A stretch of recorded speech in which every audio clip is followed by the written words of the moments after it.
श्री स्वामी समर्थ। मी प्रांजली। तुम्ही खूप कष्ट करताय, खूप मेहनत करताय, पण तुम्हाला नशिबाची साथ मिळत नाहीये।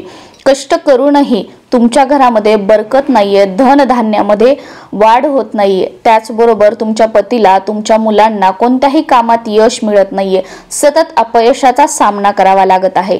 तुमच्या कुंडलीतील गुरुग्रह जो आहे तो नकारात्मक प्रभाव देत आहे आणि त्यामुळे तुम्हाला आयुष्यामध्ये कष्टाचा, दुःखाचा, अडचणींचा सामना करावा लागत असेल तर महिलांनो, फक्त 5 गुरुवार, कमीत कमी 5 गुरुवार तुम्ही हा उपाय करा। बघा, तुम्हाला तुमच्या घरामध्ये, तुमच्या घरातील वातावरणामध्ये फरक दिसू लागेल आणि तुम्ही स्वतःच हा उपाय जो आहे तो करणं बंद करणार नाही। प्रत्येक गुरुवार फक्त आठवड्यातील एक दिवस प्रत्येक गुरुवार तुम्ही हा उपाय करा आणि मग बघा की आपल्या घरामध्ये, घरातील वातावरणामध्ये आणि ज्या काही आर्थिक समस्या आहेत, पैशाच्या समस्या आहेत, या तुमच्या सुटू लागतील आणि तुम्हाला प्रत्येक कामामध्ये तुमच्या मिस्टरांना, मुलांना यश मिळू लागेल। तर आवर्जून गुरुवारी हे जे उपाय आहेत, या व्हिडिओमध्ये मी तुम्हाला 5 उपाय सांगणार आहे। हे 5 उपाय प्रत्येक गुरुवारी करण्याचा प्रयत्न करा। नक्कीच तुम्हाला याचा चांगला अनुभव येऊ लागेल। हिंदू धर्मात गुरुवार हा भगवान विष्णूंना समर्पित आहे।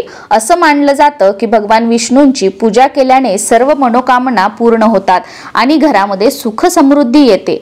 याशिवाय गुरुग्रह, ज्याला देवांचे गुरु म्हटलं जातं, त्यांचा आशीर्वाद प्राप्त करण्यासाठी गुरुवारचा दिवस जो आहे तो अतिशय शुभ मानला जातो।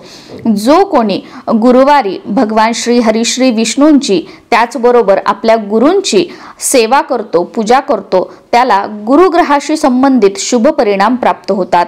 त्यामुळे तुमच्या घरामध्ये समृद्धी येऊ लागते आणि कुंडलीतील गुरुग्रह सुद्धा मजबूत होतो। गुरुग्रहाच्या शुभ प्रभावामुळे व्यक्तीचे जीवन सकारात्मकतेने भरून राहते। कधीही आर्थिक संकटाला सामोरं जावं लागत नाही। कामाच्या ठिकाणी मान सन्मान वाढतो, दीर्घायुष्य प्राप्त होतं आणि वैवाहिक जीवनही आनंदी राहतं। त्यामुळे गुरुवारचे जे हे उपाय आहेत, यापैकी तुम्हाला जो कोणता उपाय करण्यासाठी योग्य वाटेल किंवा सोपा वाटेल, किमान तो उपाय तरी प्रत्येक गुरुवार करण्याचा प्रयत्न करा। तुम्ही ऐकलं असेल बघा, किंवा आपण गुरुचरित्रामध्ये सुद्धा वाचलेलं आहे की ज्या वेळेला आपले देव आपल्यावर कोपतात, देवांचा आशीर्वाद आपल्याला प्राप्त होत नाही, तर त्यावेळेला आपले गुरु आपलं रक्षण करतात। पण ज्या वेळेला आपले गुरु आपल्यावर कोपतात त्यावेळेला देव सुद्धा काही करू शकत नाही। एवढं महत्त्व गुरूंचं आपल्या आयुष्यामध्ये आहे। आपल्या कुंडलीतील सर्व ग्रह निगेटिव्ह असतील आणि तुमचा जर फक्त गुरुग्रह पॉझिटिव्ह असेल तर त्या सगळ्या निगेटिव्ह ग्रहांचा जो नकारात्मक प्रभाव आहे तो तुमच्या आयुष्यावर हवा तेवढा पडत नाही। का पडत नाही? तर फक्त तुमचा एक गुरुग्रह पॉझिटिव्ह असल्या कारणाने। त्यामुळे गुरुवारचे उपाय, गुरूंची सेवा आणि त्याचबरोबर भगवान श्री हरी श्री विष्णूंची सेवा, उपाय करणं अतिशय गरजेचं आहे। आता बरेच जण बघा, पैशासाठी, धनासाठी माता लक्ष्मीची उपासना करतात, माता लक्ष्मी संदर्भात असलेले खूप सारे उपाय, सेवा करतात, पण त्यांना काय होतं की रिझल्ट दिसून येत नाही। पैसा काही केला टिकत नाही, किंवा पैसा येत नाही, किंवा पैसा आला तरी तो कुठे आला आणि कुठे गेला काहीच कळत नाही, म्हणजे पैशाला बरकतच नाहीये। तर असं का होतं? कारण तुमच्याकडून भगवान श्री हरी श्री विष्णूंची सेवा होत नाहीये। माता लक्ष्मी ही चंचल आहे, ती आज आहे तर उद्या नाहीये। मग आपल्याला उपाय कशासाठी केला पाहिजे की जो काही आपल्याकडे पैसा येतो तो स्थिर राहावा, यासाठी केला पाहिजे। मग माता लक्ष्मी स्थिर कधी राहील? जेव्हा आपण भगवान श्री हरी श्री विष्णूंची सेवा करू। त्यामुळे रोज जरी तुम्हाला शक्य नाही झालं तर गुरुवार, कारण गुरुवार हा भगवान विष्णूंना समर्पित आहे, त्यामुळे गुरुवारी हे उपाय करा आणि गुरुवारी भगवान श्री हरी श्री विष्णूंची उपासना करण्याचा प्रयत्न करा, त्यांची पूजा करण्याचा प्रयत्न करा। बघा, भगवान विष्णूंचा वास आपल्या घरामध्ये असेल तर माता लक्ष्मी आपोआपच आपल्या घरामध्ये येईल आणि ती स्थिर सुद्धा राहील। कारण जिथे भगवान विष्णूंचा वास असतो, जिथे भगवान विष्णूंचं स्थान आहे, ती जागा सोडून माता लक्ष्मी कधीही जात नाही। त्यामुळे हे अतिशय आवश्यक आहे। आता तुमच्या पत्रिकेतील गुरुग्रह बलवान होण्यासाठी, म्हणजेच काय की आपलं गुरु पाठबळ जे आहे ते स्ट्रॉंग होण्यासाठी गुरुवारी नेहमी पिवळे कपडे आपल्याला घालायचे आहेत।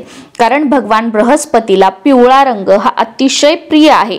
अशा परिस्थितीत गुरुवारी पिवळे कपडे परिधान केल्याने जो व्यक्ती आहे की ज्याचा गुरुग्रह जो आहे तो निगेटिव्ह आहे किंवा आयुष्यामध्ये या सर्व संकटाचा त्याला सामना करावा लागत आहे, तर त्यांच्या जीवनामध्ये याचा चांगला परिणाम, चांगले प्रभाव तुम्हाला दिसून येतील। त्यामुळे गुरुवारी पिवळ्या रंगाचे कपडे घालण्याचा प्रयत्न करा। त्याचबरोबर गुरुवार प्रत्येक गुरुवारी भगवान श्री हरी श्री विष्णूंची पूजा करा आपल्या घरामध्ये। आता तुमच्याकडे भगवान विष्णूंची मूर्ती नसेल, फोटो नसेल, तर तुमच्याकडे सत्यनारायण भगवानांचा तरी फोटो असेल, त्यांची पूजा करा। सत्यनारायण भगवानांचा फोटो नसेल तर आपल्या प्रत्येकाच्या देवघरामध्ये बाळकृष्णांची मूर्ती असते बघा, तर बाळकृष्णांच्या मूर्तीवर प्रत्येक गुरुवारी अभिषेक करायचा। ओम नमो भगवते वासुदेवाय, ओम नमो भगवते वासुदेवाय या मंत्राने अभिषेक करायचा। त्यानंतर बाळकृष्णांना म्हणजे भगवान श्री हरी श्री विष्णूंना पिवळं फूल जे आहे ते प्रत्येक गुरुवार अर्पण करायचं आहे। त्याचबरोबर भगवान श्री हरी श्री विष्णूंना केळीचा, गुळाचा नैवेद्य दाखवायचा आहे। किंवा तुमच्या घराच्या आजूबाजूला कुठे दत्त मंदिर असेल, केंद्र असेल किंवा कोणतंही मंदिर असेल, तर गुरुवार तुम्ही कोणत्याही मंदिरामध्ये केळीचं किंवा पिवळी मिठाई असेल किंवा गुळ असेल याचं दान तुम्ही करू शकता। याने जे आहे ते आपलं गुरु पाठबळ स्ट्रॉंग होतो, आपला गुरुग्रह जो आहे तो स्ट्रॉंग होण्यास मदत होते। आणि जेव्हा गुरु पाठबळ आपलं वाढतं त्यावेळेला संकट, अडचणी याच्यातून बाहेर निघण्याचे जे मार्ग आहेत ते आपल्याला आपोआपच मिळत राहतात। त्याचबरोबर या दिवशी भगवान विष्णूंची सेवा करून दिवसभरामध्ये अगदी सकाळी उठल्यापासून ते रात्री झोपेपर्यंत तुम्हाला जर शक्य झालं तर विष्णू सहस्त्रनामाचे 5 किंवा 11 पाठ आपल्याला करायचे आहेत। विष्णू सहस्त्रनाम 5 किंवा 11 वेळा म्हणायचं आहे। पण तुम्हाला विष्णू सहस्त्रनाम म्हणता येत नसेल कारण ते संस्कृत मध्ये आहे, त्याचे उच्चार अवघड आहेत असं वाटत असेल, तर सकाळ आणि संध्याकाळ, सकाळी पहाटे 8च्या अगोदर किंवा तुम्हाला जेव्हा शक्य होईल तेव्हा, आणि संध्याकाळी जी दिवे लागण्याची वेळ असते, ज्या वेळेला आपण म्हणतो माता लक्ष्मी येण्याची वेळ, तर त्या वेळेमध्ये विष्णू सहस्त्रनाम टीव्हीवर किंवा मोबाईलवर लावायचं आहे आणि ते आपल्या देवघरासमोर बसून आपल्याला ऐकायचं आहे। धनप्राप्ती, लक्ष्मी प्राप्ती किंवा तुम्हाला जे काही वाटतं की माझा उद्योगधंदा व्यवसाय चांगला राहावा, माझ्या मिस्टरांचं प्रमोशन वगैरे व्हावं, तुमची जी मनोकामना मनामध्ये ठेवायची आणि विष्णू सहस्त्रनाम तुम्हाला ऐकायचं आहे। विष्णू सहस्त्रनाम तुम्हाला पठण करायला वेळ नसेल किंवा येत नसेल तर अशा वेळी तुम्ही व्यंकटेश स्तोत्राचं सुद्धा पठण करू शकता। व्यंकटेश स्तोत्र तुम्ही मराठीमध्ये म्हटलं तरी चालेल किंवा संस्कृतमध्ये म्हटलं तरी चालेल, दोन्हींचा प्रभाव तेवढाच आहे। तर असं तुम्ही विष्णू सहस्त्रनाम जे आहे ते प्रत्येक गुरुवार किंवा व्यंकटेश स्तोत्र प्रत्येक गुरुवार तुम्ही पठण करू शकता। यामुळे सर्व रखडलेली कामं जी आहेत ती पूर्ण होऊन तुम्ही ज्या कोणत्या क्षेत्रात काम करत आहात त्यामध्ये तुम्हाला यश मिळेल। या दिवशी आवर्जून गुरुवारी पिंपळ, तुळस आणि केळीच्या झाडांची आपल्याला जर तुम्हाला एखाद्या मंदिरामध्ये असेल, एखादं केंद्र असेल किंवा एखाद्या तुम्ही म्हणू शकतो की आश्रमामध्ये वगैरे केळीचं झाड तुम्ही लावा, एखाद्या मंदिरासमोर तुम्ही तुळस लावू शकता किंवा तुम्ही पिंपळाचं झाड कुठे रस्त्याच्या आजूबाजूला लावू शकता। गुरुवारी हे करा, याने तुमचं गुरु पाठबळ जे आहे ते स्ट्रॉंग होईल। त्याचबरोबर या दिवशी गुरुवारच्या दिवशी तुळशीला जे आहे ते अगदी 2 थेंब तरी दूध अर्पण करायचं आहे। यामुळे माता लक्ष्मी आपल्या घरामध्ये स्थिर राहते आणि धनधान्यामध्ये बरकत होते। त्याचबरोबर केळीच्या झाडाला या दिवशी पूजा करायची आहे, अगरबत्ती लावायची आहे आणि दिवा लावायचा आहे आणि शक्य झालं तर ओम नमो भगवते वासुदेवाय या मंत्राचा केळीच्या झाडाखाली बसून जप करायचा आहे। त्याचबरोबर या दिवशी तुम्ही हळदीचा टीका लावण्याचा प्रयत्न करा। गुरुवार काय करायचं, आपल्या मनगटाला आणि आपल्या कपाळाला हळदीचा टीका लावायचा आहे। याच्यामुळे काय होतं की आपलं गुरु पाठबळ जे आहे ते स्ट्रॉंग होण्यास मदत होते आणि आवर्जून भगवान श्री हरी श्री विष्णूंना म्हणजेच बाळकृष्णांना किंवा सत्यनारायण भगवानांचा फोटो असेल किंवा विष्णू भगवानांचा फोटो किंवा मूर्ती असेल तर त्यांना तुळशी पत्र हे अर्पण करायचं आहे। पिवळं फूल आणि तुळशीचं पान आवर्जून या दिवशी भगवान श्री हरी श्री विष्णूंना अर्पण करायचं आहे आणि पिवळ्या काहीतरी वस्तूचा नैवेद्य त्यांना दाखवायचा आहे आणि त्यानंतर घरामध्ये सर्वांनी तो जो नैवेद्य आहे तो एकत्र मिळून ग्रहण करायचा आहे। विष्णू सहस्त्रनामाबरोबरच या दिवशी श्री सूक्तमचं सुद्धा पठण करायचं आहे।